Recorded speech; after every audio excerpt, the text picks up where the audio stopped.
पोखरा क्षेत्रीय अन्तर्राष्ट्रिय विमानस्थलमा 10 अर्बभन्दा बढीको भ्रष्टाचार भएको रकम अङ्कमा निकाल्दै अधिकारीलाई निलम्बन गर्न सिफारिस गरेको हो। नयाँ वर्षको सुरुवातसँगै सबैभन्दा बढी हटकेक बनेको विषय यही हो। 22 अर्ब रुपियाँको एउटा एयरपोर्टमा 10 अर्ब रुपियाँ भ्रष्टाचार र अनियमितता भएको भन्ने समाचार हामी सबैले सुन्यौँ। राप्रपा अध्यक्ष राजेन्द्र लिङ्गदेन नेतृत्वको संसदीय छानबिन उपसमितिले तयार पारेको यो प्रतिवेदनले एयरपोर्ट बनाउँदा घोटाला भएको छ भन्ने बताउँछ। यो रिपोर्टले यस्ता विषय समेटेको छ जसले यो घोटाला भएकै हो भन्ने यसअघिका आशंकाहरूलाई बल पुग्छ। यो भिडियोमा हामी विमानस्थल निर्माणको चरणमा कहाँ कहाँ नीतिगत निर्णय भए, ती निर्णय किन भए र कसले गरे भन्ने बारे कुरा गर्नेछौँ। अब विवादमा आइसकेकाले पोखरा विमानस्थल निर्माणमा भ्रष्टाचार भएको हो वा होइन भन्ने खोजी गर्ने दायित्व चाहिँ अख्तियार सहितका राज्यका निकायहरूको काँधमा आएको छ। सुरुमा पोखरामा एउटा एयरपोर्ट हुँदाहुँदै अर्को किन बनाइयो भन्ने कुरा गरौँ। यो एयरपोर्ट निर्माणबारे बुझ्न आजभन्दा 55 वर्ष अगाडि फर्किनुपर्छ। त्यो बेलामा अहिले जहाँ एयरपोर्ट बनाइएको छ त्यो र त्यो नजिकको ठाउँहरू सबै खाली थियो। विश्वभरको एभिएसनलाई रेगुलेट गर्ने सङ्गठन आइकाओले 2026 सालमा पोखरामा एयरपोर्ट बनाउन ठाउँ हेरेको थियो। यो एयरपोर्ट बनाउने रिसर्च हुनुभन्दा 11 वर्ष पहिला अर्थात् 2015 सालको असारमा नै पोखरामा एयरपोर्ट बनिसकेको थियो, जसलाई हामी पोखराको पुरानो एयरपोर्ट भन्छौँ।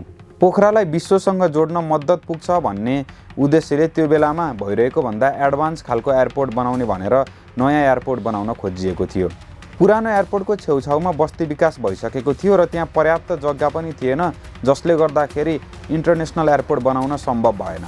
त्यसैले खाली जमिन खोज्दा खोज्दै छिनेडाँडा क्षेत्रमा एयरपोर्ट बनाउन नयाँ ठाउँ पहिचान गरिएको थियो। आइकाओले रिसर्च गरेको 6 वर्षपछि सरकारले नयाँ एयरपोर्ट बनाउने योजना अघि बढाउँछ। रिसर्च हुनु र सरकारले जग्गा लिने समय बिचमा 2030 सालमा पोखराको मास्टर प्लान बनिसकेको थियो। त्यो मास्टर प्लानले इन्टरनेसनल एयरपोर्ट बनाउने प्लानिङ पनि गरेको थियो। मास्टर प्लान आएको 2 वर्षपछि क्यानले एयरपोर्ट बनाउनकै लागि 2032 साल चैतमा अहिले एयरपोर्ट भएको ठाउँको 3106 रोपनी जग्गा अधिग्रहण गर्यो।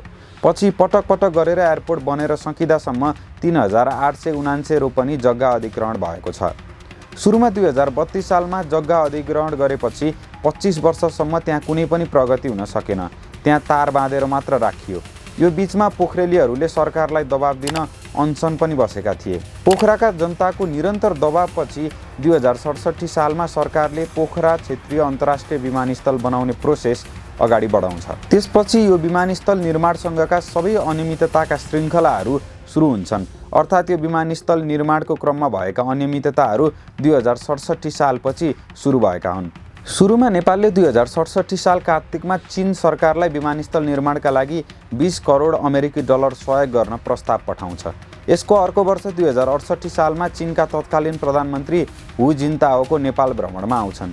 यो बेला चीनले इपिसी मोडलमा एयरपोर्ट बनाउन प्रस्ताव गर्छ। यो मोडलमा काम गरिरहँदा डिजाइन, खरिद, निर्माणको काममा सरकारको भूमिका हुँदैन। सबै काम जुन कम्पनीले ठेक्का लिएको हो त्यही ठेकेदार कम्पनीले नै गर्नुपर्छ। चिनिया ऋण भएकाले चिनिया ठेकेदार मात्र यो निर्माण योजनामा सहभागी हुन पाउने आशयसहित 2067 जेठ 19मा पर्यटन र ऊर्जा मन्त्रालयका सचिवको बैठकले निर्णय गर्छ। खास सुरुमा यो एयरपोर्ट क्यानले 175 मिलियन अमेरिकी डलर अर्थात् त्यति बेलाको डलर भाव अनुसार 14 अर्ब रुपियाँ भित्रै बन्ने कस्ट इस्टिमेट गरेको थियो। यो बेलामा माधव कुमार नेपाल प्रधानमन्त्री थिए। 14 अर्बको इस्टिमेट भए पनि चिनिया कम्पनीसँग सम्झौता हुँदा 22 अर्ब रुपियाँमा भयो। अब यो काम कसरी भयो भन्ने बुझौँ। यो बीचमा जे जति गतिविधि भएका छन् त्यसमा शङ्का गर्न मिल्ने प्रशस्त ठाउँ भेटिन्छ। पहिलो त यसको लागत कसरी बढ्यो भन्ने नै हो।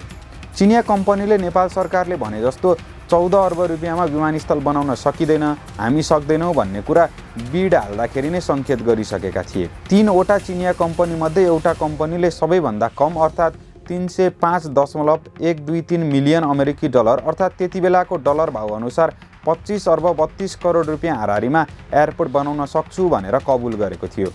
यो रकम चाइना CAMCले प्रस्ताव गरेको थियो, जसले पोखराको एयरपोर्ट बनायो। तर न सरकारले गरेको कस्ट इस्टिमेट अनुसार भयो, न उक्त कम्पनीले भनेअनुसार नै भयो। यो बीचमा फेरि अर्को खेल सुरु हुन्छ, जसले विमानस्थल बनाउन सरकारले गरेको इस्टिमेटभन्दा बढी नै खर्च हुन्छ। 2068 मङ्सिरमा ठेक्का प्रक्रिया सुरु हुँदा बाबुराम भट्टराई प्रधानमन्त्री थिए। पोखरामा एयरपोर्ट बनाउन नेपाल सरकार यति निरीह बन्नु पर्यो कि चाइनाले प्रेसर दिने र उसलाई कसरी सजिलो हुन्छ त्यसै अनुसार निर्णय गर्नु परेको थियो।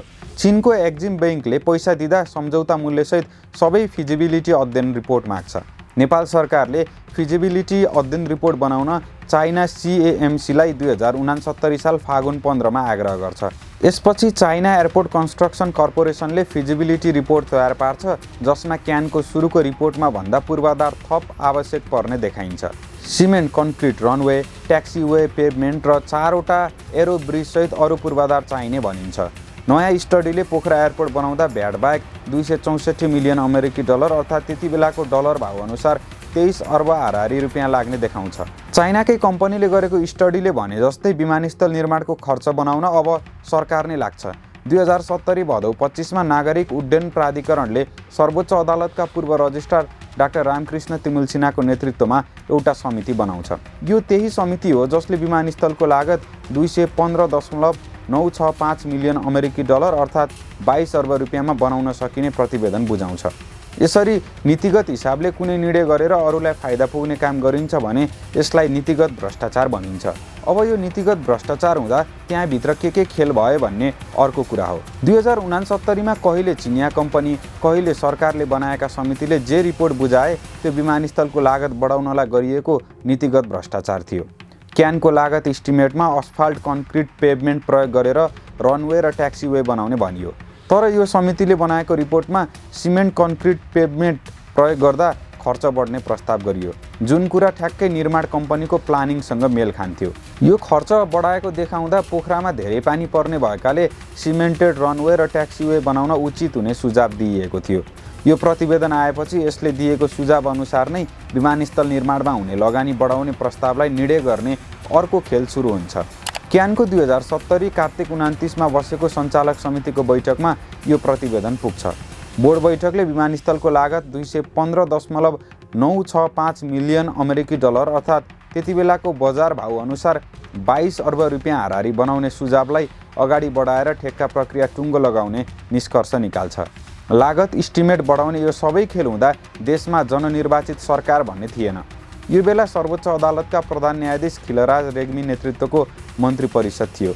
उनी त्यसको अध्यक्ष थिए, सचिवहरू त्यसको मन्त्री हुन्थे। पोखरा एयरपोर्टसँग सम्बन्धित नीतिगत निर्णय हुने बेला पर्यटन मन्त्री रामकुमार श्रेष्ठ थिए, जो अकुत सम्पत्ति कमाएको आरोपमा भ्रष्टाचारी ठहर भएका थिए। पर्यटन मन्त्री नै क्यान बोर्डको अध्यक्ष हुने व्यवस्था हुन्छ, त्यसैले यसमा निर्णय गर्ने मन्त्रीको पनि कतै न कतै संलग्नता देखिन्छ। चिनिया कम्पनीलाई नै सजिलो हुने गरेर सबै खाले निर्णय गरेपछि 2071 साल जेठ 8 मा क्यान र CAMC बीच एयरपोर्ट बनाउने सम्झौता हुन्छ। यसपछि 2073 साल वैशाख 1 गते त्यति बेलाका प्रधानमन्त्री KP शर्मा ओलीले विमानस्थल निर्माणको शिलान्यास गर्छन्। यो एयरपोर्ट निर्माणमा 2067 देखि बनिसक्दासम्म 2079 सालसम्मका प्रधानमन्त्री माधव कुमार नेपाल, बाबुराम भट्टराई, KP शर्मा ओली, पुष्पकमल दाहाल प्रचण्ड, शेरबहादुर देउवा, उनीहरूको क्याबिनेटका अर्थमन्त्री र पर्यटन मन्त्री आर्थिक र प्राविधिक सम्झौता, ऋण सम्झौता संशोधन, कर छुटमा कतै न कतै जोडिएकै छन्। संसदीय छानबिन समितिले विमानस्थलको खर्च बढ्दा प्रधानमन्त्री, पर्यटन मन्त्री र अर्थमन्त्रीको नाम कतै लिएको छैन। प्रतिवेदनले आयोजना प्रमुख र क्यानका महानिर्देशक र कर्मचारी गरेर 8 जनालाई कारबाही सिफारिस गरेको छ। यसले पनि यो प्रतिवेदन हस्ताक्षर र निर्णय गर्ने कर्मचारीलाई कारबाही गर्ने तर नेपथ्यमा सबै खेल खेल्ने नेताहरूलाई चाहिँ जोगाउने गरी ल्याइएको छ भन्ने प्रष्ट बुझिन्छ। एयरपोर्ट बनाउने एग्रिमेन्ट हुनु अघिसम्म नीतिगत निर्णय गरेर सरकारी संयन्त्रले ठेकेदार कम्पनीलाई सजिलो हुने गरेर साथ दिएका छन्। निर्माण सुरु भएपछि पनि सरकारले चिनिया ठेकेदारलाई नै फाइदा पुग्ने गरेर निर्णय गरेको छ, जसले गर्दा सरकारले आर्थिक घाटा बेहोर्नु परेको छ। सरकारले मुख्य सम्झौतामा नभएको विषयमा निर्णय गरेर भन्सार र भ्याटमा 2 अर्ब 22 करोड 40 लाख रुपियाँ कर छुट दिएको छ। नेपाली काङ्ग्रेसका सभापति शेरबहादुर देउवा र नेकपा एमालेका अध्यक्ष KP शर्मा ओली, प्रधानमन्त्री, एमालेका युवराज खतिवडा र माओवादी केन्द्रका नेता जनार्दन शर्मा अर्थमन्त्री, 2075 साल फागुनमा हेलिकप्टर दुर्घटनामा ज्यान गुमाएका एमाले नेता रविन्द्र अधिकारी, एमालेकै योगेश भट्टराई मन्त्री हुँदा यति ठुलो रकम ठेकेदारलाई छुट दिइएको छ। यसरी हुने निर्णयमा सचिवको हस्ताक्षर हुन्छ, जसले गर्दा त्यति बेलाका अर्थ र पर्यटन मन्त्रालयका 10 जना सचिव कर छुटमा संलग्न देखिन्छन्। यो घटनामा आर्थिक लेनदेन भयो वा भएन भन्न यत्तिकै सकिँदैन, तर चिनिया कम्पनीलाई फाइदा हुने गरेर जे काम भएको छ त्यसमा कतै न कतै शङ्का गर्ने ठाउँ पक्कै छ। यो मात्र होइन, एयरपोर्टको रनवेको विषयमा पनि प्रश्न उठेको छ।